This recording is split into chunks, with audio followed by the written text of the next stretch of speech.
So this Zoom, we're gonna go over sourcing on Alibaba, from selecting, like going through suppliers to getting your samples and all of that stuff. And Roger is one of my members for helping me growing my Amazon brands for a few years now, and he has a lot of experience when it comes down to that department for sourcing. So he will be going over all the information that you guys can use to help source your first product or grow your brands on Alibaba. Kick it off, Roger. Absolutely. Thanks for the intro, Ryan. I'm going to go ahead and share my screen. Can you guys see the product sourcing masterclass slide? Okay, perfect. Well, thanks everyone for showing up today. I think that's always the first step to figure out what you're doing, is to learn, be open to education, and then get these action plans in. This masterclass that we're going to go over is how to find suppliers and communicate with them to produce your product samples. For those of you that have taken the course, we do touch on this in the course in module 2, and this is more of an updated, in-depth version of that. And I would consider this part 1 of 3. We're going to have 2 more sourcing webinars in the near future. That'll lead into a revised version of module 2 that'll show you how to take your product idea and get it all the way to your FBA warehouse and start selling it to customers. Today, we will get all the way to the product sample stage. We don't have a huge number of participants today, so if you have any questions, feel free to just unmute yourself anytime. Let me know, and we can pause and answer those questions. Otherwise, I will go through the webinar as planned. We have about, I think, 28 slides, and then we'll have Q&A at the end. Let's kick this off. First, just to confirm the goals of this, I want to show you guys how we find suppliers, how we confirm the pricing, negotiate prices for the units, prices for shipping, prices for inspections, and then get all the way to ordering samples to confirm the quality of that. At the end, you'll have everything you need to take your product idea from that you research all the way to inventory that you could sell. And again, today we'll stop at the sample stage, but once you confirm the sample is what you need, you basically just place an order, however many units you want of that, and ship it into FBA, which we'll cover on a future video. Quick intro on myself. I'm head of operations for Ryan's businesses, including Wifibrands. I've been selling on Amazon since 2015. I've been working with Ryan since about 2018. As far as sourcing experience, I always like to highlight this. I'm not by any means an expert in sourcing. I wasn't born into a sourcing family, never worked a job in sourcing. This is something that I was interested in. I learned from other sellers, and I'm picking up information just like you guys are today. So I sourced my first product in 2016. And when I did that, I was communicating directly with the suppliers. What that ends up being is you get to learn hands-on just how that communication happens, but you're limited on how many suppliers that you can speak to at once. At this point, if I tried to source 2 products at once, I would be working 20 hours a day, just going back and forth with different suppliers. And because I was sourcing in China, which is what we'll cover today, the time zones are opposite. So I was up, late nights doing that. I was younger back then, no kids, so it was fun. But those of you with a busy schedule, that might not be the direction you want to go towards. But we'll cover pros and cons of hiring a sourcing agent and all that. In 2018, I launched 100 products, and I really went overboard with the sourcing process. I took a trip to China, worked with the sourcing company. We went and visited factories, got samples there. And in my mind, I had a great launching strategy that was effective on Amazon. And I just wanted to start putting products into the system and growing my brand that way. I definitely paid a cost that year. Trying to be more efficient led to lower quality products. And I made a lot of mistakes that I'm going to share with you guys today and hopefully help you guys avoid it on your journey. After I went through those 100 products, I ended up hiring a sourcing agent full-time in 2019 to get my 2016 level quality of consistency. I would show them, this is a script I run through when I look for suppliers. These are the different quality checks I would make. And then just really trained a sourcing agent to do it full-time my way. And that's what I found to be the perfect balance for me. That's going to be different for everyone depending on how you work, what you prefer. I think the main point of this is you can definitely do it yourself. You can make the trip to China and be very hands-on. But for most people, I'm going to guess it's a balance of something in the middle. I really enjoyed the whole e-commerce business model. I think it's a very unique time in history for us to be alive and be in business right now. I don't think it's every generation that gets a chance to see something like e-commerce develop like we have. As far as my history outside of sourcing, I've run PPC for clients. I've worked at PPC agencies. I've done listing optimization. I've done influencer marketing. I've sold on non-Amazon channels. and I've run into a lot of compliance and legal issues with sourcing products. So the reason I bring that up is when I'm sourcing, I'm always thinking ahead of what products, the product I'm sourcing, how it's going to be impacted down the line. There's going to be a few tips, and this is the most enjoyable part of when I teach newer sellers is I love being able to give you guys tips of how to save, $10,000 next week, how to save 30% on your unit costs, how to save 40% on your FBA fees. And a lot of that is done during the sourcing process, which I'm super excited to share with you guys today. And like I said, my passion is really helping new sellers get started. Again, helping you guys avoid the same mistakes I made and building online businesses. I think it's just a unique opportunity, truly a blessing, and love seeing other people get that opportunity as well. Before we start, can you guys enter in the chat? I just want to see where everyone is on their selling journey. If you can enter a 0, if you're just researching on planning your business, a 1 if you're actively sourcing, and then a 2 if you're currently selling and planning to source more. So we'll give you guys a minute. I see Katie's researching and planning. Astra's a 1, some 1s, some 0s. Shauna is a 1. Kyle's a 1. I know Kyle's story. Definitely a 1.5 moving on to a 2. Akeem is a 1. Okay, so we have people in all sorts of stages, but it looks like the majority of responses are between a 0 and a 1. Andrew's a 2, going through samples with competitors. Perfect. So regardless of where you are in your journey, this webinar will help you guys, regardless if you're a 0, 1, or 2, but I always like to see where everyone is at and kind of cater my message to that. So just a quick summary of 5 years or 6 years of sourcing products now. I think these are 4 points that I like to start off with. First, sourcing is easy. It's not rocket science. You don't need to speak Chinese. You don't need to be an experienced online entrepreneur. When I sourced my first product, I think I had 8 years of experience in the restaurant industry, and I was dealing cards at a casino. So pretty much as opposite as you can get from sourcing products for your e-commerce business. I was able to figure it out. I was able to get good prices, avoid the scams that everyone's always afraid of. So the first thing I want to start with, regardless of what your experience is, if you have 0 experience in sourcing, you'll have the information you need after this video to at least get started and know if you're on the right track. Number 2, asking the right questions makes a world of difference. It makes it much easier to achieve the desired results and avoid those scams. I'm going to show you those exact questions that I send to potential suppliers today. And these are straightforward. You can copy and paste them as your introduction to these suppliers to make sure you avoid any bad actors and don't waste too much time on someone that's not going to be a good fit for what you need. I always advise people to consider hiring a sourcing agent. Again, everybody's situation is different, but just know that that's a possibility. And I think the first thing people always ask is, how much does a sourcing agent cost? We can give you general hourly rates or commission rates. In my experience, a sourcing agent can a lot of times pay for themselves. Just being a native speaker and having boots on the ground in China makes you look a lot more serious to the suppliers, and they won't give you what I call like tourist prices. When they're speaking with somebody that's actually, in the same city as them sometimes, if not a couple hours away, they do tend to price it different. The process just looks a lot different than when you're a foreigner that is sending messages online without a face. And then if you choose to hire a sourcing agent or work with a trading company, I always advise that sellers demand your sourcing agent to ask the right questions. I wouldn't recommend hiring a sourcing agent and say, hey, just look for suppliers. You want to give them a script to go through to make sure that they're checking everything that will be important to who you end up ordering from. Again, I will give you those questions on this webinar here. And a lot of times just working with your sourcing agent the right way will help pay, they will pay for themselves as a result of just faster shipping times, cheaper shipping costs, cheaper unit costs, all of that. The sourcing process is the first thing you do. Obviously, if you don't source products, you have nothing to sell. And I always want to emphasize that there's a lot of important decisions in the sourcing process that'll help you avoid problems later down the road. Number 1, the most obvious one, is to lower your cost of goods sold. Once you pay for the product, that's the cost you pay. And at a certain point, if you run too deep of a discount or drop your price too low, you won't cover the unit cost. So having a lower unit cost, it sounds super simple, but the less you pay, the more profit you're going to make later, the more opportunity you have to make profit. So it's always important to not accept the first price you get. Make sure you really understand the negotiations and truly get the lowest cost of goods you can.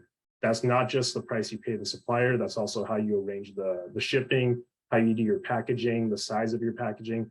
All of that contributes to your cost of goods. And once you pay for it, those are locked in. So you want to make sure that you're paying the cost that makes sense before you commit to anything. Number two, pretty similar, checking your dimensions and understanding how they'll affect your FBA fees. I've definitely run into this mistake.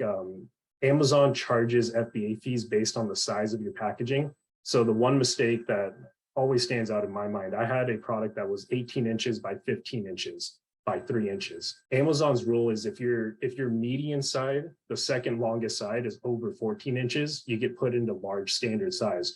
So if I were to shrink that 1 inch on one size or on one side, my fulfillment cost would go from $9 to $4 per unit. That's a huge decrease, especially when the unit only costs $2. So I ended up paying for the unit and to ship it to the customer, I was paying $14. And if I would have paid attention during the sourcing process and just shrunk my packaging size 1 inch on one side, it wouldn't affect the product at all. All it would really do is make the styrofoam an inch thinner. And I really didn't need that extra protection for this. I would have saved over 1,000 units. It would have been over $5,000 on that one order. And then once you ship in that larger dimension, if you reorder a lower one, Amazon doesn't always change your fees right away. So just a lot of headache trying to convince or tell Amazon, hey, I decreased my packaging size. Can you charge a lower FBA fee? There's a process in that too. So long story short, make sure you check your dimensions when you're sourcing, because if you're 1 inch off, I usually advise people to find a way to get into that lower FBA fee rate. Better packaging. I think a lot of sellers will rush through the sourcing process and their supplier will say, hey, we can get this shipped in 7 days in a plastic bag. That's great, but if your market is competitive, having a nicer box could be your competitive advantage. If everybody's buying, if it's a gift product especially, and it's a gift product for a 5-year-old, people don't want to give gifts in bags. If you're the only one that comes out with a box that has colors on it, maybe has colorful fonts, something that'll be exciting to open up, that's a competitive advantage. You could put it on your main image. You're going to get more clicks that way, more sales. It might cost you 50, 60 cents more, but it'll go a long way just because you're the best looking product. And then product differentiation, we can do a whole nother webinar on this, but during the sourcing phase, you really want to make sure you have a way to stand out with your competitors. The last place you want to be, and I've been in this place before, is you think you have a really good idea, you try to launch it fast, and by the time you get it to market, you have 9 other competitors selling the same exact product as you. Then you're in a situation where you can only compete on price. And more often than not, there's going to be a seller that has more connections than you in China. Maybe they own the factory. That's going to get a lower cost than you. If you differentiate and you have a feature that none of your competitors have, that'll allow you to charge a higher price and the consumers will be willing to pay for it because you're bringing value to them. The thing here is once you order the product, you can't change it. So just making sure you take those extra steps to source that product that's going to have a chance of success. Hey, Roger. Yep. Quick question. If you could go back to the previous slide. On the first point, right, the lower cost of goods sold, any tips on like how to, like when you get like multiple options as far as like sourcing, right? And you're trying to like go through and figure out which one is the best one. Like any tips on like picking, like going for like, not always going for the lowest cost, but going for like the best cost, that like the cost that gives the best quality in a way. Cause like for my example, right? Like I got the list with, I think it was like five or it was either 5 or 7. I can't remember how many options it was at the time. And I remember like, I was looking at a cost and I was like, okay, there was one that I thought, if I remember correctly, it was like $38 a piece. But I realized just the only way I could differentiate the quality on that one was just based on the images that I got. Any other tips besides that? And you're saying if you get a quote for 38, someone else is at $30. How do you tell which one's the right? Exactly, without necessarily like buying the 2 samples and then like picking from there. And I guess like in some cases it might just be more efficient to just buy both samples and figure out from there. But like if you're gonna be buying like a sample that's like 50 or 75, and so Kyle, I'm going through a sourcing process right now.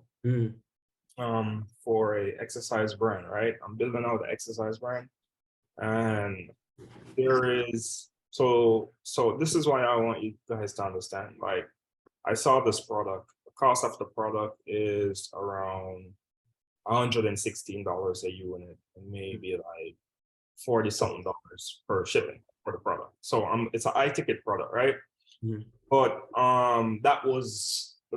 that's the price that I get now. But previously the price was like $130 a unit. So I got the price down a few dollars more. But here's the thing: when I'm sourcing a product, I think for me, the newer the model, I like a product that has a new model. If I'm introducing a product to the market, I want something to be different about the product. So I focus on the model. If the model is newer, I focus on the design, stuff like that. You know what I mean?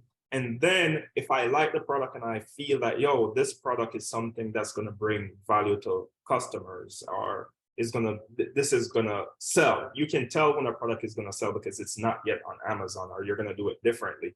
So for me, bro, I focus on that first, and then I get the quality, the sample, then I test the quality. Once I test the quality, you don't even have to go as far as testing the quality, but once you know you're almost that locked in on a product, you can always negotiate the price that you initially receive first. I always do. I never just get one price and say, oh, this is the price they say. They say $10. I never try to pay $10. I always go back after I do my due diligence, and then I focus on the price, the last thing in the sourcing process, just to get it down. And one strategy I do, obviously, they're gonna give you pricing maybe on the low tier, medium tier, and maybe a higher tier. I always try to push to see how much lower a supplier can offer the product. If I can say, oh, if I can reach out to them and say, hey, what if I place 5,000 units? I'm expecting to place a 5,000 units order. What would be your best price, or a 10,000 unit order? Because sometimes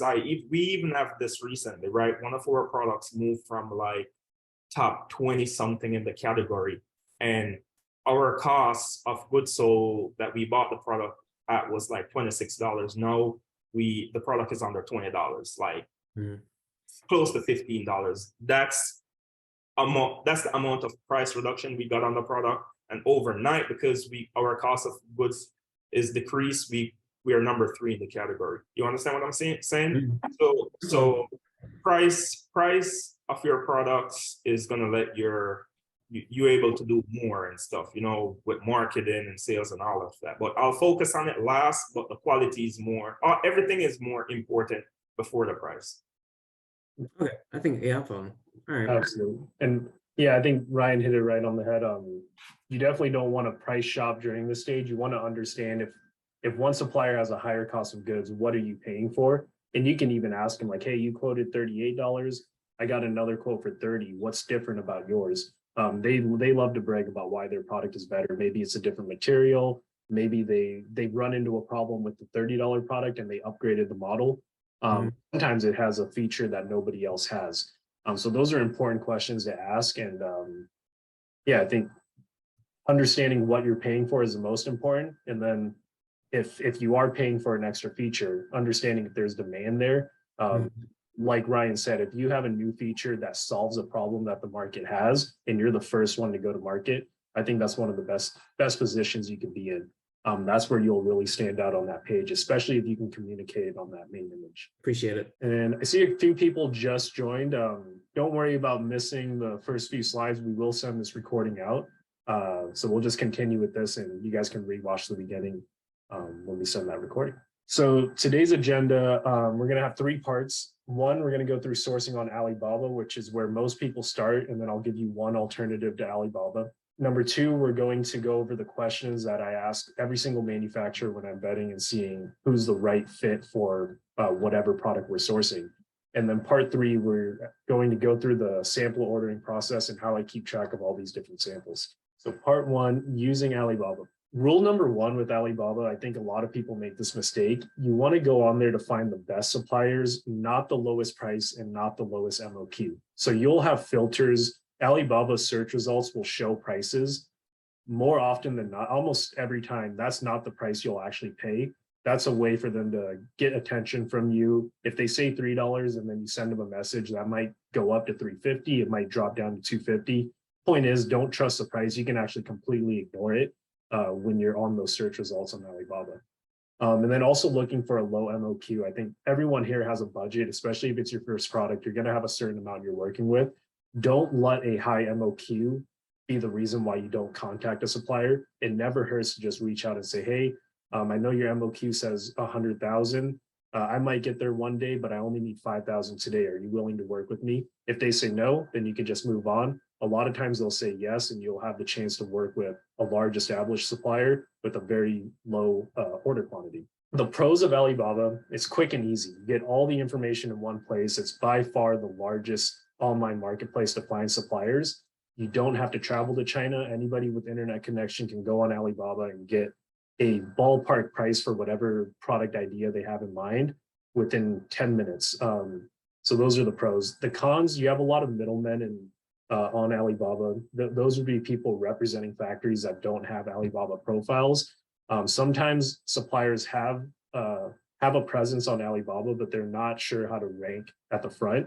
So you'll get a lot of middlemen that understand how to get to the front of those search results. They'll get the inquiry from you, and then they'll contact the actual supplier. It's not an issue. Most of the times you can work around that or even work with the middlemen as kind of like your sourcing agent, but just want to be aware, not everybody on Alibaba is going to be the actual supplier. There are scams on Alibaba, pretty easy to avoid them. There's trade assurance if you pay through Alibaba. You can do your due diligence, but just want to be aware some people are on there trying to take your money. But I think if you follow the steps in this webinar, you'll be able to avoid them. And then you'll have misleading suppliers. You'll have some suppliers that, can show you a really good sample, can show you a picture of a really good product, but once you go to order, the quality doesn't match. And there's going to be ways to avoid that too. With that said, I think the pros far outweigh the cons here in Alibaba. Once you learn how to navigate, it's simply the best place for online sellers to find suppliers in China. It's very, very possible to be successful on Amazon by finding your suppliers on Alibaba. I know a lot of sellers that do it. I still do it myself. A lot of the initial searches for suppliers start on Alibaba for me. Hey, Roger, let me ask one question. So, Yeah. With Alibaba, what product would you suggest that you should go to China for? Or like maybe you say like you don't have to go to China, that's a pro. Is that like for like all products, or is there like some products you'd be like, yeah, I have to go to China for this one? Yeah, in general, China is years, if not decades ahead of most other countries in terms of manufacturing. One items I could say for sure, like plastic products almost always are cheaper in China. Paper products. The one you would want to stay in the US would be like supplements, probably. Supplements, anything consumable, probably don't want to source that in China.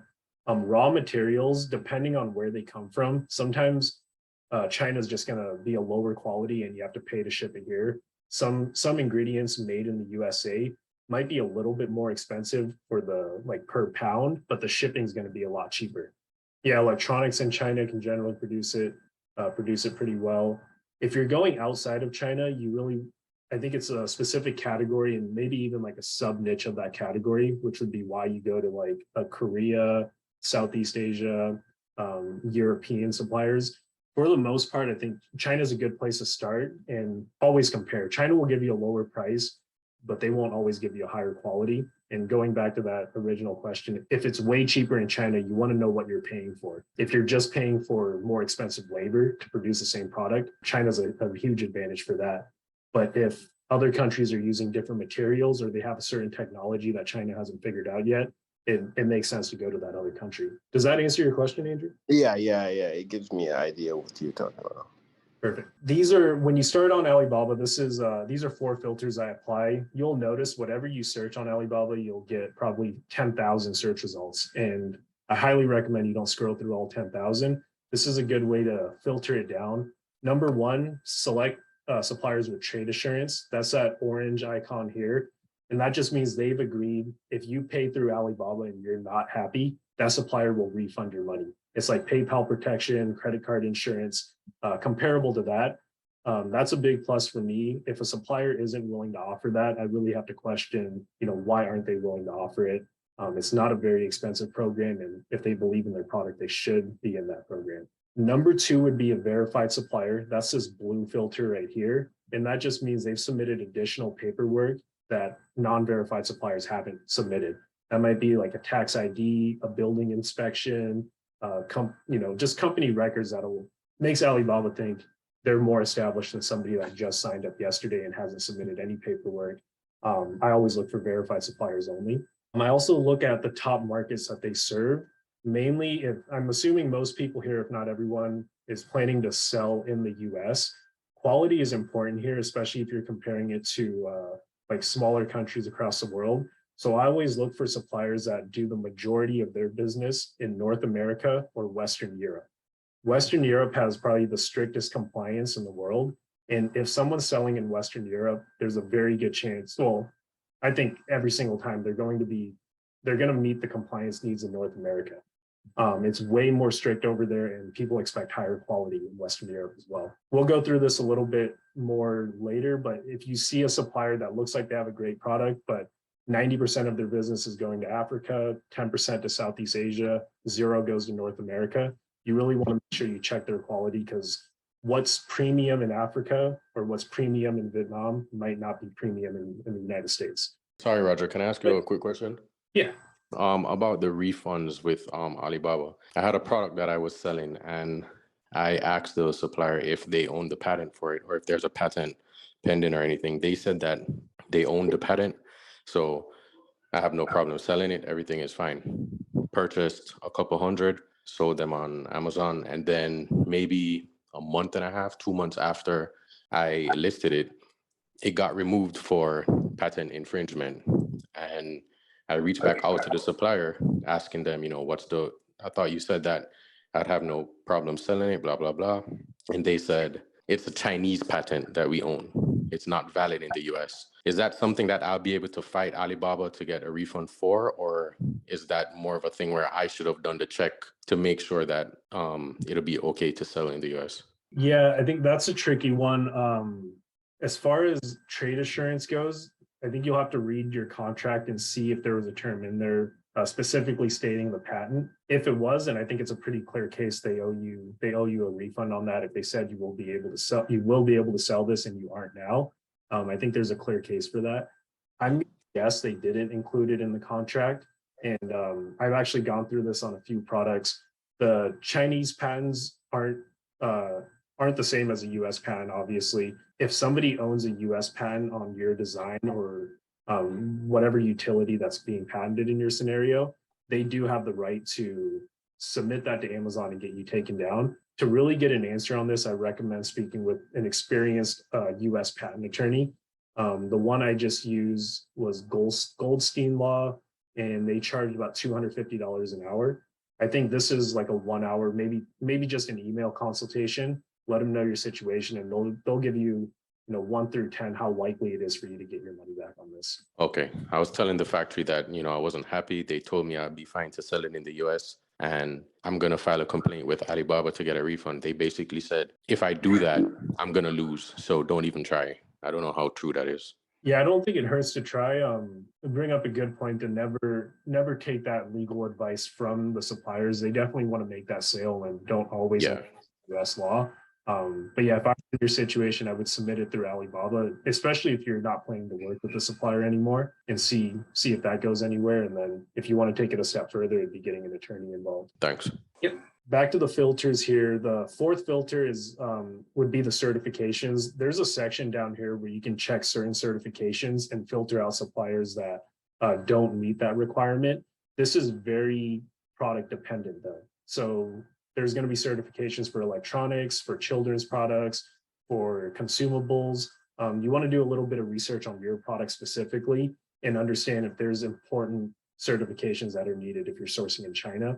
The one I could think of is I sell children's art supplies, and they need to test the ink to make sure there's no lead in it. They need to check to make sure things can't get swallowed by babies. There's certain sizes that will get rejected when you import it in the US.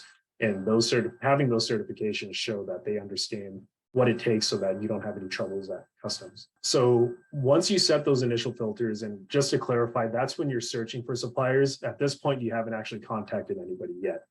Once you set those filters, you're going to narrow down your 20,000 search results to maybe 200, 500. And then this is a part where you want to start looking through the profiles. These are the 3 sections that I check. Number 1 is the years in business. It's important to me that they've had some credibility. They've been around for a while. If they're the same price selling the same product and one company's been here for 12 years, another company has been on Alibaba for 6 months, I would always recommend the 12-year one. They just have more history. They understand things that a new business doesn't. Core product offerings. Let's use an example. If you're sourcing workout equipment, let's say dumbbells, and then you look at their other products and you see an entire line of different shaped dumbbells, different products made with the same material, maybe other gym equipment, that's a really good sign that they understand what they're doing. They understand how to get the cheapest raw materials, and they have a focus. Some suppliers that I generally stay away from is if they have multiple types. If you're sourcing a dumbbell and you go on their website and you see baby formula, you'll see like women's dresses, water bottles, laptops, that's a clear sign that they don't specialize in anything. Very likely that they're a trading company and they're just going to play a middleman between you and the actual factory. And then the third one would be to checking the location. If you look at their address, Chinese addresses will usually indicate if they're in industrial area, and that'll show that they're a factory. If it's an office address, it says like floor 43 in the business district. That might be a sign that they're a trading company. And then another thing on the location, I would just search them up on Google, see how close they are to the port. If they're 15 minutes away from the port, then your shipping when you go to the port is going to be extremely cheap.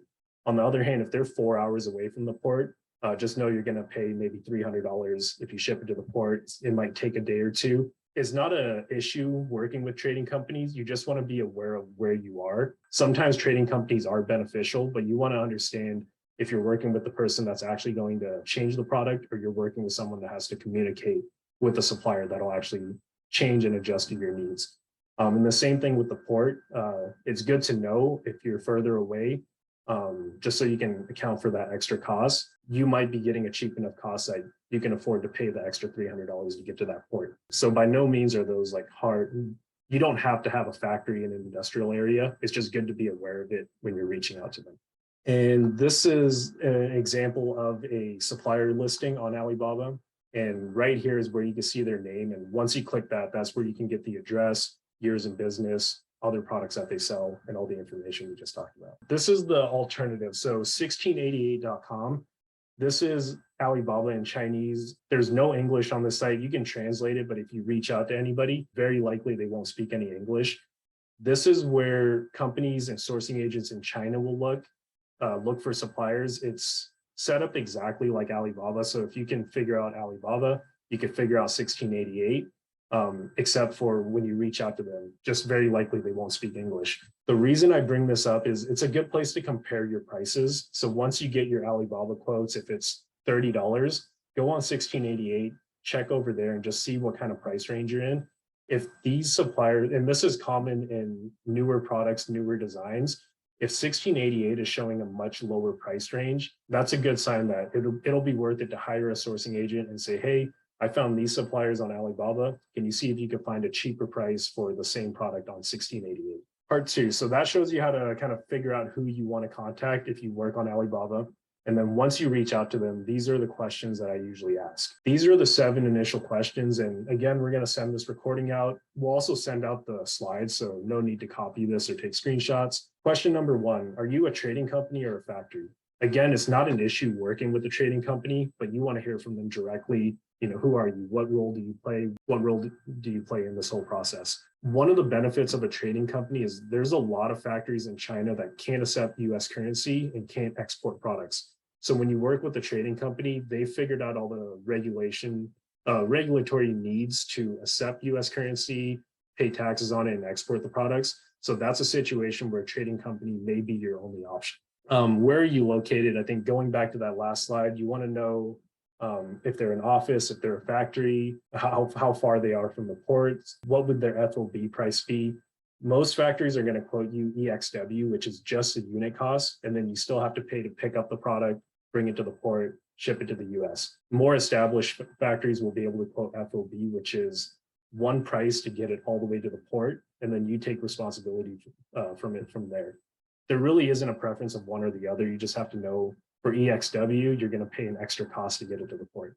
Question number 3, how many workers do you have in your factory? In general, if they have less workers, they're going to be more flexible to meet your needs. If they have, I would say between 5 and 25 employees, I would consider them a smaller factory, and they're going to be able to change the shape of something for a little bit cheaper, change the colors, whatever customization you may need on your product. Once they start approaching 50 plus workers, and especially if they get in the 200 plus range, very likely that your order is not as important to them. So they're not going to be willing to make those customization needs, and just something to keep in mind as you start asking more questions. You want to ask them directly, which markets and countries are you currently supplying? I think similar to that initial check we made, if they're selling all of their product in Africa, you want to be extra careful about the quality. If they're selling in Western Europe, then you can almost be sure that they've met all those compliance needs. It doesn't always match what's on their Alibaba profile. Sometimes they just make up stuff there, or sometimes they switch companies or switch clients. A lot of things can change between the day they put up the Alibaba listing to the day that you actually contact them. Question number 5, do you supply any brands on Amazon?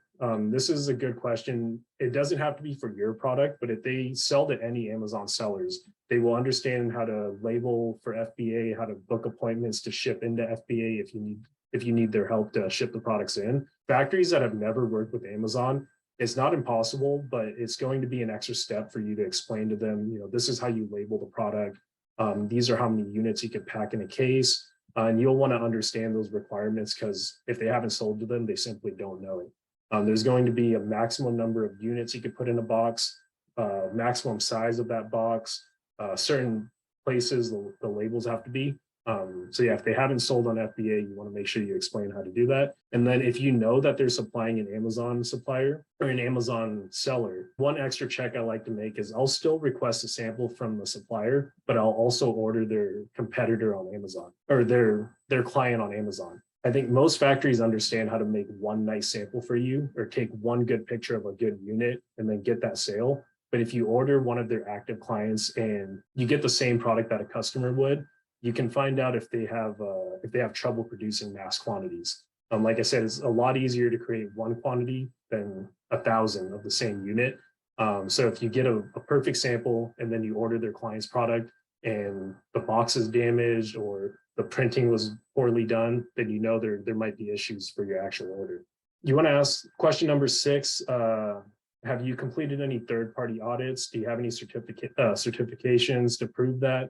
This is going to be different depending on your product. And for some products, it might not actually matter, but you want to at least ask them and see what they present to you. Check the dates on it. If they haven't gotten an inspection in 6 years, but they're showing you certificates from 2016, that's a good reason to ask them, why haven't you gotten inspected recently? And then question number 7, when would be the best time to visit your factory? The first reason why I ask this is to get a good idea of when their high seasons are, when their low seasons are. And then in China, businesses really respect you if you show intent to visit them.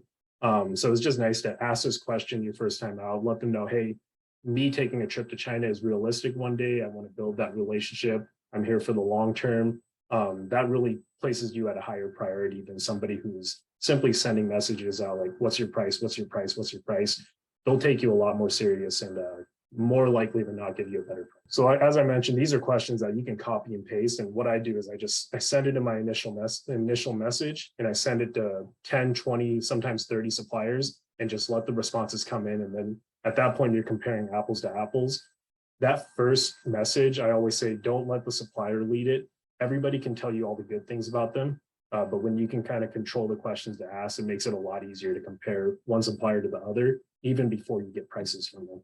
After the initial message, so those 7 questions, I usually send them just as an intro, maybe an email straight on Alibaba, whatever it might be.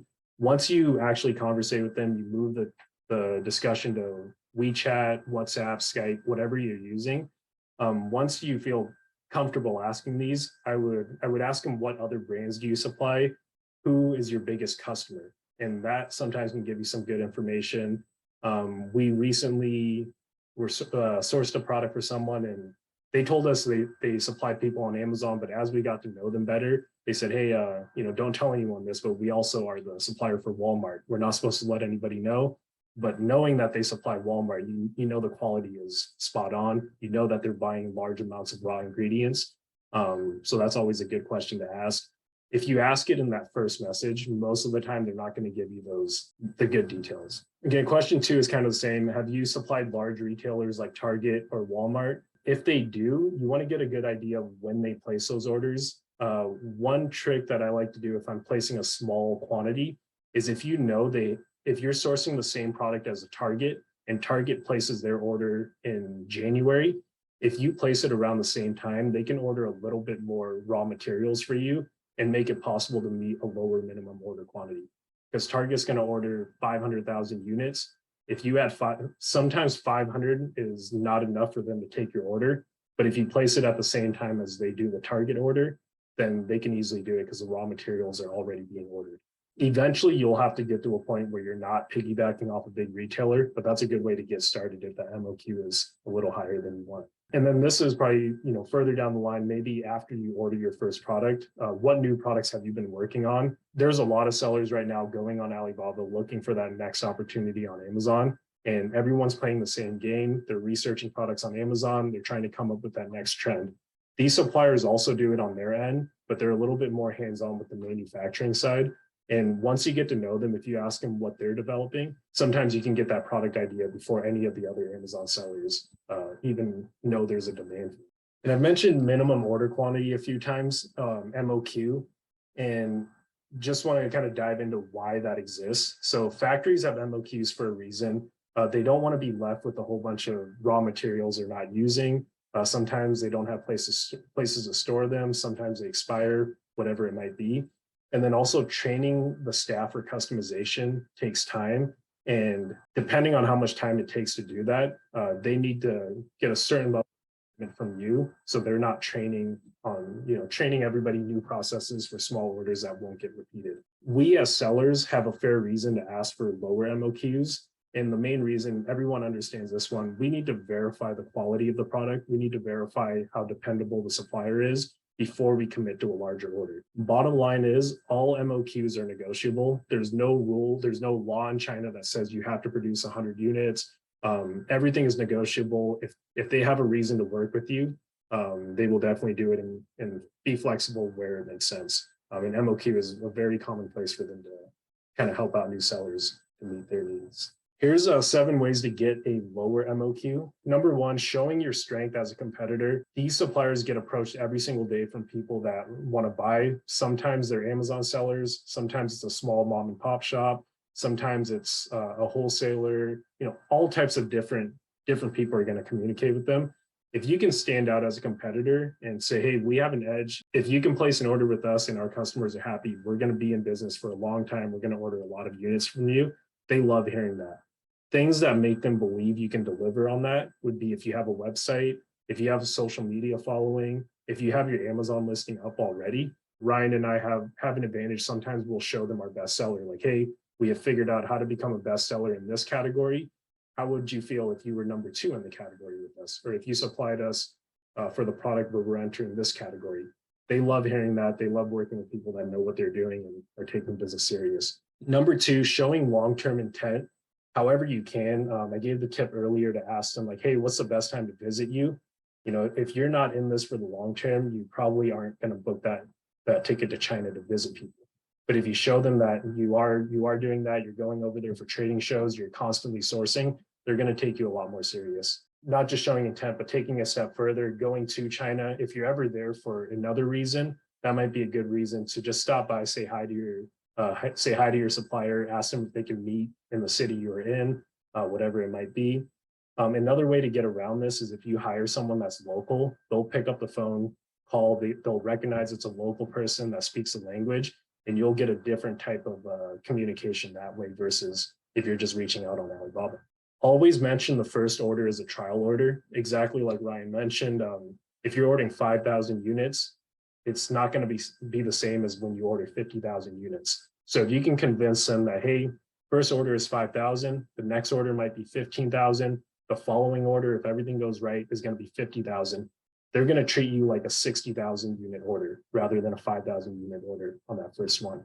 I try to provide estimates whenever possible, and don't work too hard providing accurate estimates. Obviously, if you haven't started selling, it's just your best guess at this point, but show them that you've done the market research. Say, hey, these are our competitors that we're going after. If we put this feature in, we're going to be better than these 3 competitors. And my software is showing that they sell 300,000 a month. So if we can just be in the top 3, we'll end up ordering 10,000 units from you, whatever it might be. Number 5, smaller manufacturers are more likely to be flexible. Again, you can ask them how many workers they have, and you'll get a pretty good feel once you start speaking with enough suppliers, who's been there a while, who's just starting, who's a small mom and pop shop. Ask if they were holding over leftover material or units. Sometimes they already had an order for 30,000 white units, and you ask for the product in a black color. They might not be able to meet your to provide a lower MOQ on the black color, but if they have 500 white units left over, there's no reason they wouldn't sell it to you. So I've done this plenty of times. I always try to get a specific color, a specific feature. If they can't do it, I'll ask if they have anything left over of something similar. And that's a good way to run a test unit or a test order just to see if there's demand for it. You do want to be careful about this, and you guys know your products better than anyone. In the research stage, if your color is your advantage, that's a good reason not to keep that the left. So yeah, just if you're going into it thinking I'm going to be the first one to sell this product in black, that's definitely a reason you wouldn't want to take the 500 leftover units of white, because that's going to just put you in the same category as everyone else that's already selling. And then number 7, ask them to explain why the MOQ exists. I've mentioned like raw ingredients is the most common one. Training their staff is another common reason. They might have a different reason for that MOQ, and you might have a solution that they haven't thought of yet. So that's just a good way to start that conversation. Like, hey, I need a lower MOQ. You're saying you can't give it, but let's dive deeper into why. Maybe we can come up with a creative solution for that.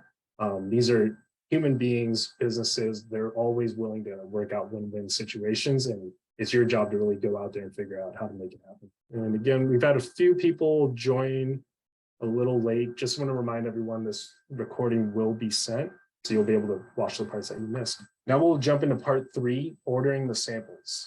To start off this, I want to explain the 3 types of samples. You have your development sample, your pre-production sample, and then your pre-shipment sample. It's very important that you understand the difference in each and what's best practices for how specific of details you want to ask for each stage of the sample. So the development sample is the most common one. Complicated changes may need multiple development samples. So this is usually the first one that you ask for. It's, hey, this is the product I need. If you already have it, send me a sample of that. That's the most simple case. A lot of times it's, hey, this is a product we know you have. I want to make one change to it. Can you show me that one change, or show me the product without that one change, just so we can see if the structure is there, the plastic is good quality, the color is good quality, whatever it might be for your product. The other 2 sample types, pre-production and pre-shipment samples, are more important for higher size orders. And the main reason we do that is anybody can produce one good sample, but you also want to see what the quality is when they produce 10,000 units. And then also when they package it up, bring it to the port, you want to pull one off right at that moment and get that sample at the last second, just to make sure what you're shipping is actually what they promised to ship. Before ordering samples, product research is very, very important. And we haven't covered anything on product research, but I don't want to underestimate that. If your product research was ineffective and you have an idea that's set up to fail, sourcing that idea is not going to change it. You really want to have good opportunities. You want to have your differentiators, and you don't want to negotiate on that. If you know adding this one feature is going to make you the best seller, if a supplier says they can't add that one feature, you have to go and look for another supplier that can. Otherwise, you're just ordering products to enter a more competitive market. There's a reason why we spend so much time with product research is once you find that idea that works, you want to make sure that's the idea that you go with. A lot of times your product will be adjusted. So you'll figure out a way to stand out during product research. You'll reach out to these suppliers and it ends up being a lot more expensive than you thought. or maybe something that you thought would go a certain way isn't actually possible. If anything was adjusted, you want to go back to your product research and just make sure that the demand is still there. One simple one that I thought that I've run into, if everyone's selling a 4-pack and your idea was to sell a 5-pack at the same price, through the sourcing process, you might find out that if you sell a 5-pack, you're going to leave some extra space in the box. So you could fit a 6 unit in there. Whether you should add that 6th unit or not really depends on if you could still stay in that price range and attract the same customers. You don't want to price yourself out. If you research, there's $200,000 in monthly sales for the 4-packs at $15. If you have to sell your 6-pack at $20, there's a lot of consumers that might not consider you.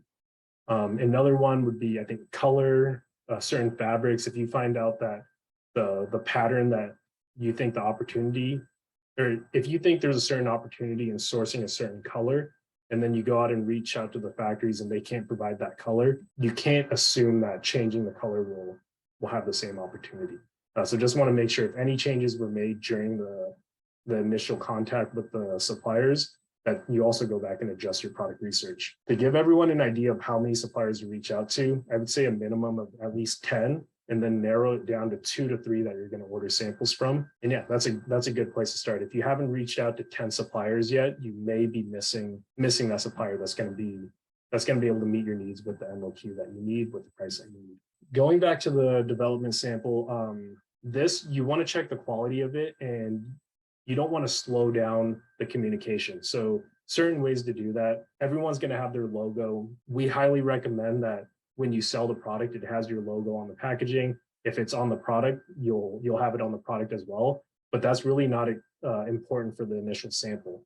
If they can't even produce the unit in the quality that you need, you don't need to wait the extra 15 days for them to put your logo on it. You can just move on to the next supplier. Same with packaging. I think packaging is pretty straightforward. If it's a bag or a cardboard box, they're going to get that right if they work with a reputable printer. So you don't need the final packaging box for your development sample. You want to test the packaging during the shipment, and this is called a drop test. I think, Kyle, you saw the video of your drop test a couple of days ago. This is actually pretty cool.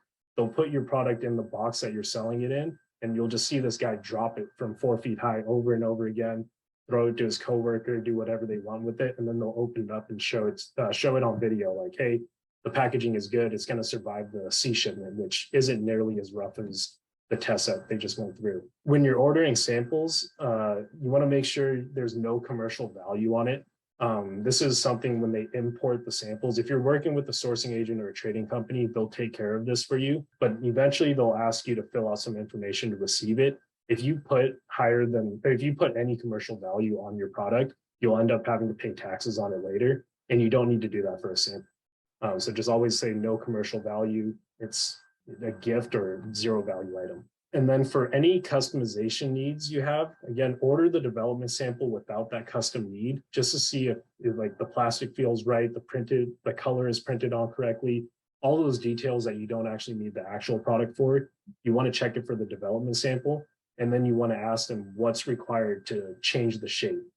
The main cost here is a mold fee. If you're changing the shape of a product, say we have this water bottle, if you want to change the handle to make it like come out a little bit, or you want to change the top to a square, if you're changing the shape of a plastic, you're going to need to pay for a mold fee, not just plastic, but metals. We'll go over a list on the next slide, but there's a fee to that. You don't need to pay that for the first sample. Again, make sure the supplier can produce the one that they know how to produce first, and then make your customization needs after. A mold takes anywhere from 1 to 3 weeks, might cost thousands of dollars, and you don't really need to do that until you see the first one. There's these non-disclosure agreements that you can make them sign, especially if you have a unique product idea that you think other people might copy. If everyone's selling one shape and you have a different shape that's going to solve an issue that everyone else is having, you want to make sure they sign that NNN agreement. Make sure they stamp it with their factory stamp. That's equivalent to like a signature in the United States, so that they don't sell your idea to somebody else. First question, I'm sure a lot of you are already thinking about this. How much does a mold cost? These are estimated costs, and it's going to be different for each situation, but it'll give you a starting point. when you're sourcing and thinking about what products to customize. First one, hard plastic is the most common. If it's larger than your palm, 7,000, smaller than your palm, 4,000. And you'll see like metal parts, 5,000, small metal parts, 1,000. These rubber parts, soft plastics, 3,000 and 1,000. And then these materials get a lot cheaper. And for the ones that are under $200, a lot of times they'll provide it for free. So again, we'll send out these slides. We'll send out the recording. These aren't exact prices. It's going to be different for everyone's situation. But I think the main takeaway here is once you know what material your product is made out of, when you're thinking of customizations, everything 7 through 14, it's not going to be that much money to get it custom. But if it's a plastic product, a metal product, that might be more than the budget you have in mind. So just something to be aware of.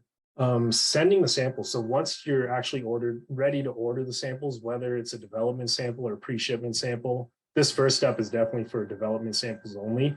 The shipping is extremely expensive. To ship one box from China to the US is usually $100 to $300, depending on the size.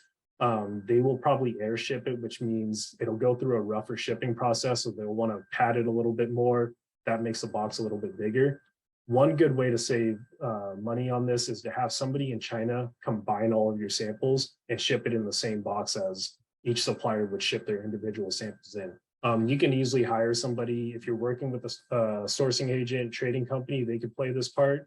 You can find people on Upwork that'll receive this package for you, and they could turn 5 $200 shipments into one $250 shipment. And that'll pay for itself right there. You can also ask the supplier to reimburse your sample costs, and you can also ask for the mold cost. I think both of them are negotiable. All suppliers want to be in business long-term with you. They absolutely love long-term relationships. If you ask for it, sometimes they'll offer this without you asking, but especially if you ask, a lot of times they'll be willing to reimburse your sample fee if you place that first order.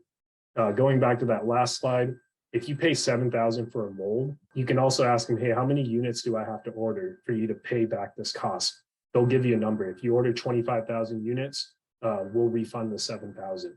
They definitely like that long-term business. And those are questions I ask every single time. And I don't think I've ever been rejected on it. Maybe for the sample from a smaller supplier, but the mold costs every single time, they have a number that they'll reimburse that. And then receiving your samples. This can get tricky, especially if you're doing multiple products at a time. You want to label them as soon as you receive them. I've run into this issue where I get 7 samples. They come on different days over the course of 2 weeks. And by the time I receive the 7th sample, I forgot what the first sample, who it came from. And so now you're going back and trying to match up products with emails, with tracking numbers. It gets confusing. I would label them as soon as they come in, put the supplier name on it, just so when you look at it, you know exactly who it came from if you want to reorder. Obviously, you want to test it, and sometimes the testing can be done in China. I think the sample cost, I've definitely paid for samples that when they showed up, I was wondering, like, why did I even order the sample? I just wasted $250. You can ask the supplier to take pictures of it, take videos of it. I sell a product, it's a broom holder, you stick it on the wall and brooms hang on it. The main thing I wanted to test when I was sourcing factories was if the brooms would slide down. So I ordered every single sample, but going back and thinking of it, I should have asked the suppliers to install it on the wall, put up a broom, put up a wet mop, something heavy, and then record a video of it. And then I could see whose product is strong enough. If the broom starts sliding, I don't need to pay the $250 to order the sample. I could just move on. Well, 1 second though, Roger. I personally would advise, like, if you guys are starting out, try to make sure you test your first sample in your hand, because sometimes when you see a product, when you compare a sample with a competitor on Amazon or different factories, you can tell by touching and feeling the product or seeing the product physically in front of your face, like, yo, this is the one, you know what I mean? So I would want to lean towards like making sure I have my sample in hand, especially my first or second product. And then as you guys get a good hang of what the product is and your customers, you guys can do the process Roger explained. Absolutely agree with that. I think nothing beats having it in your hand. I think doing the checks before can avoid it when you don't actually need it in your hand. But yeah, if you're going to order, more often than not, it's beneficial to actually hold the product before you order it. One other thing that reminds me of is we can also go the other way. If you know there's a certain competitor on Amazon that you want to match their quality or beat their quality, you can order that and send it to your supplier and say, hey, this is the quality we absolutely need. Don't send the sample unless you can meet this. And that could save some time, save a lot of back and forth. Yeah, and like, so I always, like, especially when it comes on to competitors, sometimes certain categories you just need to order like 1 or 2 top seller products, but certain categories you want to order like 5, 6, 7, the old guys, the new guys. But I place those some competitors orders once I get my sample from China, you know, or I might buy like two samples from China just to like see what the product is or what I'm looking for from the bestseller, the top 2 bestsellers. And once I get my sampling, I just buy more competitors sample just to make sure like my product is up to par or even better than what's already being offered on the marketplace. Absolutely. Agree with that 100%. And one more thing I just remembered is And you guys have 30 days to return the product on Amazon. that's it. Sometimes that process pays for itself. Packaging, especially if you have a fragile product, ordering your competitors will help you understand what shipping issues they had in the past. So a lot of times your supplier in China may not have supplied someone in the US yet, or they haven't supplied someone that sells on e-commerce. Maybe they ship it to a brick and mortar store. People are walking in and bringing it to their cars. That's different than Amazon, who's shipping products to all 50 states. It's sitting in warehouses. It's under a bunch of other boxes. So if you order your competitor and they have some type of padding on their packaging, maybe they have an extra thick styrofoam, bubble wrap, whatever it is, there's a reason they added that to it. So it's always good to know how your competitors are packing the product so you can avoid the mistakes that they might have already gone through. If you need to make any one thing I want to add to this, guys. It's not even about the quality of your product. Sometimes you guys see, oh, well, they do their packaging, the marketing information they use in their packaging or on their packaging or on their product, you know, so you gain a lot from testing your samples with your competitors and understanding your market. Number 3 here, if you do request any changes to your sample, at this point, it makes sense to send that logo file in there. And if they're going to make changes to the sample and maybe change the color, change the shape, go ahead and have them add the logo on there too. It's not going to take any more extra time. Get the final packaging done while you're waiting for it. So then you can test everything out if you're getting that second sample from the supplier. That's a good way to save maybe 2 or 3 weeks. And yeah, just a good order to go in so that you're not, it doesn't make sense to wait for this in the beginning, but once you test that pre-development sample, if you're going to proceed with the next one, get all the changes you want, understand exactly how this will affect the final cost. Are there any mold costs? Does it change the unit cost? Does it change the packaging size? All of those details should be answered on that second sample. I'm going to include a link to this tracking sheet, and it looks like this. This is just a good starting point so that you know what to record for each sample that you receive. Again, labeling it is important. If you can also match it up to this document, then it's just a good way to stay organized. I've run into the issue where, again, I didn't label it. And when I wanted to reorder the sample, I forgot which supplier it was. Sometimes I'll bring my samples back and forth from my office to my garage to my home. And just having this log to mark where everything is always helpful. The sample process sometimes takes months, especially if you're already selling a few products and you're sourcing for like next quarter. So always important to log these in case you have to come back 3 months later and start to work with it again. So that covers the 3 parts. Just a summary. The goal was to find suppliers, confirm pricing, and order the samples to confirm quality. At this point, you should have everything you need to take your product idea to the supplier that's actually going to provide the inventory you could sell. Part 1 was starting your search on Alibaba. Again, find the best suppliers, not the cheapest suppliers. Use your filters before you reach out or look into any details. That filter is going to bring you from 20,000 results down to 200 so that you're not wasting your time going through suppliers that aren't going to meet your needs. And then review more details of the most qualified suppliers from there. Part 2, we talked about how to reach out to those potential suppliers. Those 7 initial questions, it's a great way to start. You can add questions to that, you can adjust it, but you want to send the same questions to every supplier. make sure you're comparing apples to apples. Clarify the minimum order quantity to make sure it fits your budget. Again, we had a lot of questions. If they're not even close to your MOQ, there's some questions you can ask to make that happen if it's a supplier you really want to work with. And then part 3 talked about ordering samples. Consolidating your samples in China saves you a lot of money. So you can find somebody in China to receive 5 of your samples and send it in a box. You might save $1,000 right there. Take good notes and stay organized so that all this work you're doing actually matters in the end. And then request changes if needed and understand the cost. Don't overcommit. If the initial costs met your needs, but then you make some changes and they don't make your needs, you have to make a decision on when to move to another product idea. And it definitely happens. We get through all of these stages and then we realize, hey, this isn't an opportunity that this isn't the same opportunity I thought we would find. It's time to move on. Your numbers tell you everything. And if you overpay during sourcing, it's going to lead to a lot more problems down the road. You're going to have to charge a higher price. Your PPC might not perform as well if you're charging that higher price. Sometimes you might pay more to store the product than you're actually going to make on the product. A lot of things can go wrong if you're not paying attention to the whole process during sourcing. But if you do pay attention and you get that perfect product at the right price, at the right MOQ, it makes everything easier. Once you have the supplier you want to work with, the next steps would be to place that order. And we'll have a separate webinar on just how to make sure that order goes according to what you agreed to with that supplier. Yeah, that's kind of where today's presentation will end. I want to open it up for questions now, if anyone has any. Hi, Roger. Yes, I have a question.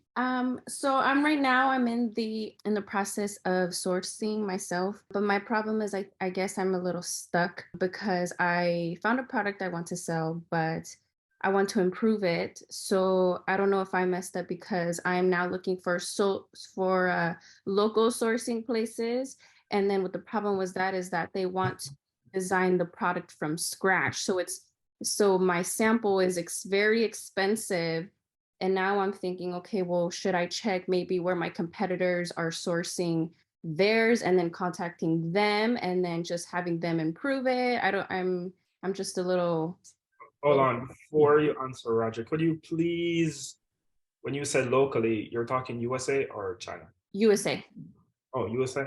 Okay. Roger, you can kick it off and then I'll pick it Oh, up. yeah. So I want to make sure I understand the question correctly. You source in China and then the prices didn't end up working, so you source locally. Am I understanding that correct? I did not check China, no. I just local. Oh, okay. Yeah. So what you said is exactly what I would do, is find out where your suppliers are getting it. You can buy their packaging and just see if it's made in China. If it is, then go to Alibaba. We didn't cover it on this webinar, but you can also look up import records. Some companies try to hide their import records, but most companies aren't paying attention to this. If you type in their company name, their LLC name, a lot of times just a Google search will bring it up. I forgot the exact website, but if you Google like import database, there's a few subscriptions you could buy.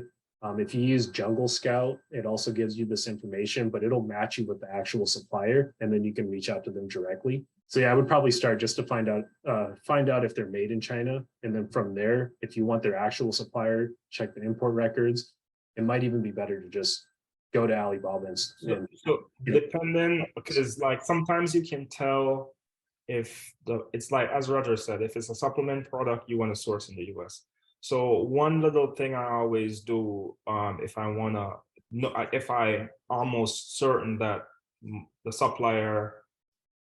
top suppliers are from the US, I just go to Google and I type in maybe like turmeric, private label turmeric supplier in USA.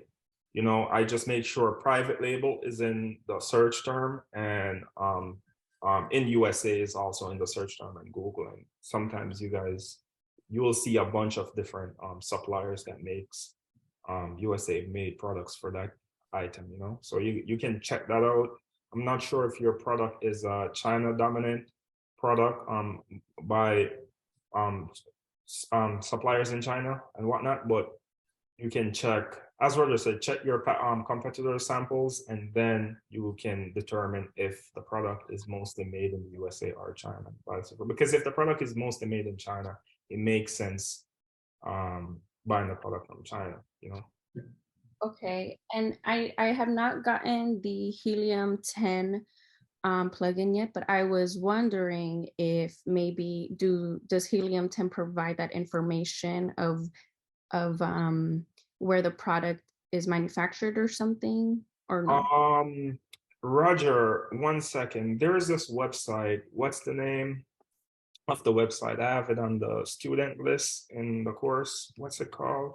To look up the supplier records. I'm not sure. See, when we're sending the Zoom link out, see if we can send that that website out. So it will pull up the import records for your supplier and stuff once you put in the right criteria. So we'll send that with the videos, and you can utilize that to see if you can find your supplier manufacturer through that link. Panjiva, we'll include it. I'll also type it in the chat. Okay.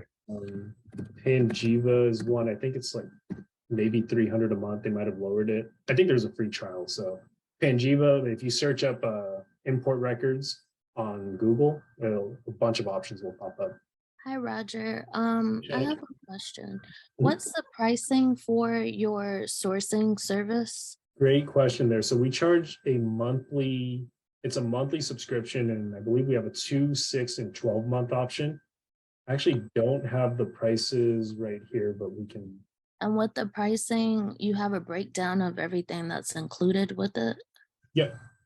So if you go to Wifibrands, brand services, it's an all-in-one price for, we'll search up to 5 suppliers at once for you, and as many products as you want.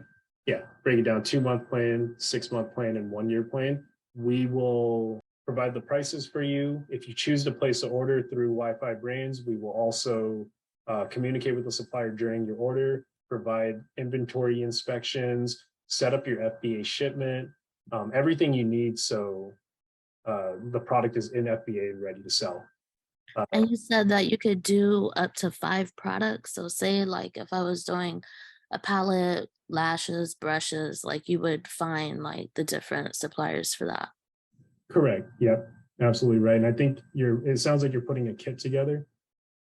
Well, not necessarily a kit, but yeah, I'm looking into different products that I might want to sell. Yeah. Yeah, I think this would make perfect sense for you. We would be able to source 5 different products, all the ones that you mentioned. If you throw a 6th one in there, we'll just have it in the queue. So when you're done with the first one, we'll start with the 6th one. Okay. And then the thing about the sourcing thing, not to really like try to sell you guys on it, but the 2-month plan is beneficial to see, because once you guys start with a sourcing agent, more than likely you guys won't stop once you guys have your business and keep scaling. Because what I would say is that the commingle service with the sample pays for the $2.99. In comparing to contacting like 5 or 10 different suppliers and paying for 5 or 10 different shipping, you know. So the sourcing agent will commingle all your samples in one and just send it to you guys. So you guys are gonna save a lot right here. Absolutely. And the sourcing agent is people that I use in my very own business that, you know, we just partner with just to offer this service for you guys. You'll be working, if you join today, it's the same sourcing agent that Ryan and I use. She handles our supply chain, finds new suppliers for us. She's been awesome. The reason I hired her was she was able to save me $12,000 on the first order. So it was a no-brainer to bring her on.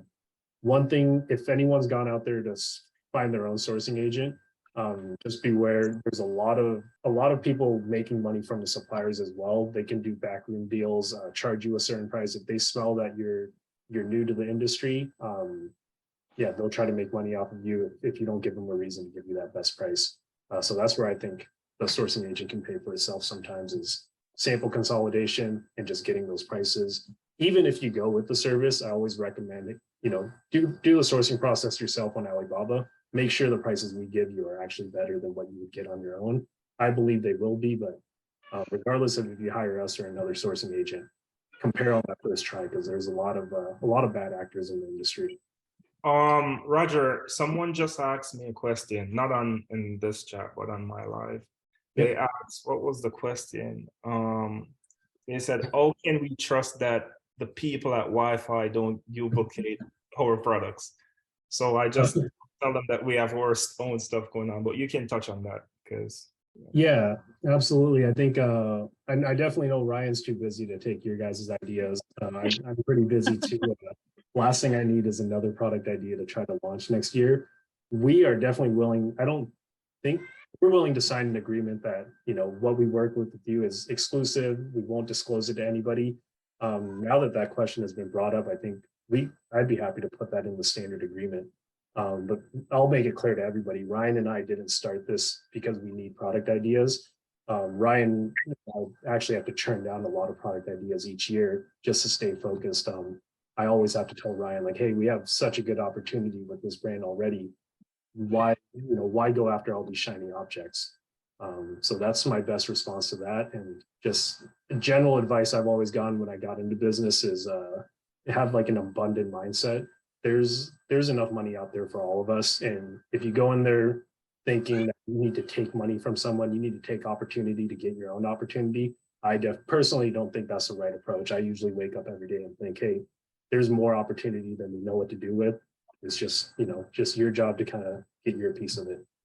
And then Can I say something? And Go then, ahead. 1 second, Astrid. The thing about my battery just died on my phone. Okay. One thing about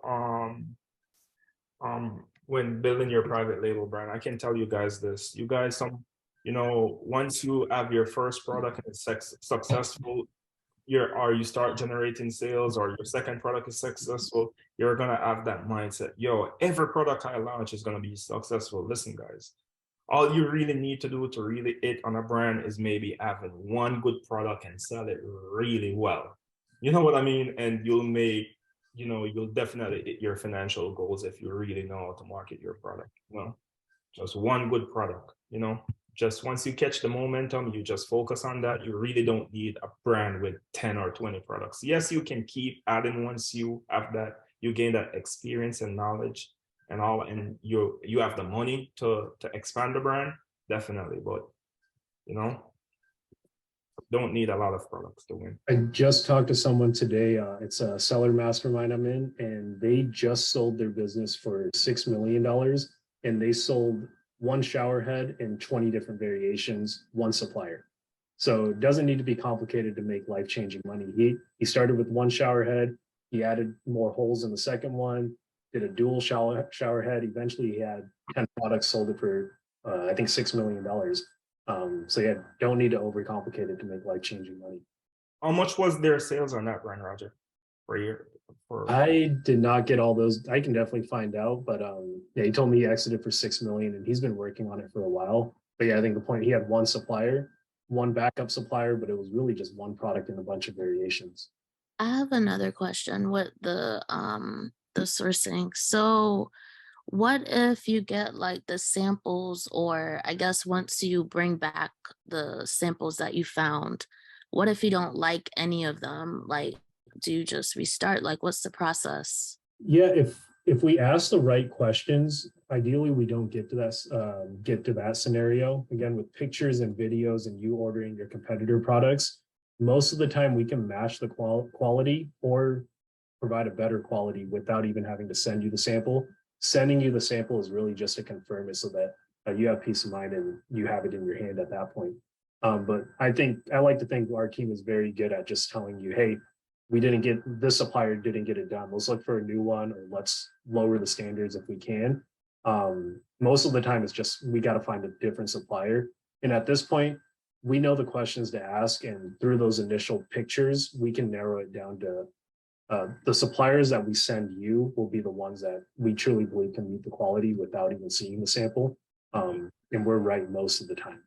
Yeah. And then so how you're showing it is by videos and pictures, the actual samples. That's our initial conversation with the supplier. And then once we confirm through the videos and pictures, we'll get it sent to our office in China, and then we can take more videos for you from there. And then when you're ready, if all these videos look good, all these pictures look good, then we'll pay the price to send it to you in the US. Okay. And what makes that easier is if if you order the product from the US and send it to us first, then we have it hand in hand when we're comparing it in China. Any other questions? Hey, could we say like what is the pros of otherwise from those bullet points right there, starter, grow, and scale? What's the pros of using Wifibrands for sourcing and brand services versus like just going out and trying to figure it out on your own? Yeah, I think one of the main pros is we have this relationship built. A lot of you guys are students in Ryan's course. I think that always makes me more comfortable when I'm not working with this company for the first time. I've bought the course from them. I've been part of their community. So I would say that's the first one. As far as the type of work that we do, I think where we really stand out is, one, I could tell you we're going to give you better prices, but that'll get proven when you actually compare us to other options. What we offer that very few sourcing agents will offer is we'll create your FBA shipment for you.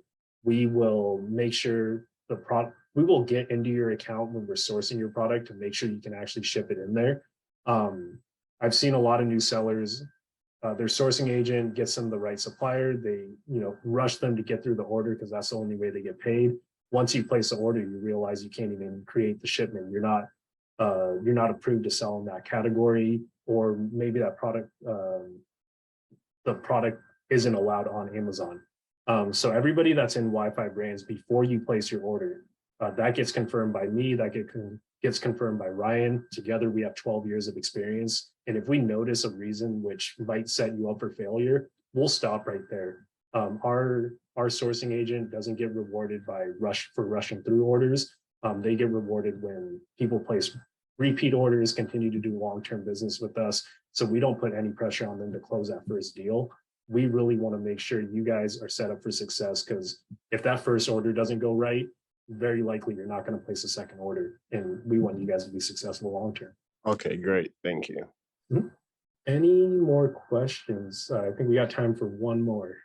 I don't have a question, but I just wanted to say that I actually had the opportunity to work with Alibaba to source the original product that I was searching for, and I found an opportunity to improve upon a product, and that's when I went ahead and I purchased the product sourcing through Wifibrands. And obviously, that I made the necessary modifications to improve it. And I had the sourcing agent working with the manufacturer to create a mold for me. So I have to say that I'm still in the works of working everything out, but it's been a seamless process from start to finish thus far. So I just wanted to kind of add that into the mix. So if you're looking to try to source yourself, you find an opportunity where you can improve upon something and you want to go ahead and kind of work with the sourcing agent to either design or create the mold, like you were saying, it's great to kind of communicate with that sourcing agent one-on-one. And I was able to be included in every part of the process, which I really enjoyed. Master's product's it's been a fun one to work with. It's interesting. Yeah. Any more questions? Like I said, we got time for one more if anyone has one. Awesome. Well, I want to thank everybody for showing up today. Yeah, and timing as well. Kyle mentioned a good point. Our sourcing agent is based in China, so she's on the same time zone as suppliers, and then Ryan and I are here in the US. So if you're working with Wifibrands, you have somebody 24 hours a day to answer your messages, keep your order moving, make sure certain details don't get held up. And yeah, especially if you have a busy schedule, the last thing someone with 4 children needs is to be up late at night communicating with different suppliers. But yeah, thanks everybody for showing up. I hope you guys found value in this presentation. If you guys are interested in the sourcing service, you can email me at roger@wifibrands.com. You can go to wifibrands.com and place your order directly there. And if you have any questions that come up after this about the presentation or about anything in your business, feel free to reach out. We have the Discord chat, or for people that aren't in that, you can email me at roger@wifibrands.com. And yeah, I think the next webinar we'll have, I don't know if it'll either be PPC or sourcing, but the next sourcing webinar, we'll dive into the actual order process, what our company does when we inspect the orders, and all those details to make sure all the work that we put in this part 1 actually comes to life in part 2. Awesome. Yeah, thank you guys so much for joining the Zoom. appreciate everyone. Thanks, Big- Ryan. Roger, All right. appreciate you. Thanks, Roger. Oh, amazing as usual. Thank Big you up, so much, Roger. Valia. This was very informative. So, Awesome. I'm glad you liked it. yeah, I hope everyone could be able to gain something. Good, good. That's what I love to hear. Awesome. All right. Well, you guys have a good night. Have a good night. See you on the All next. right.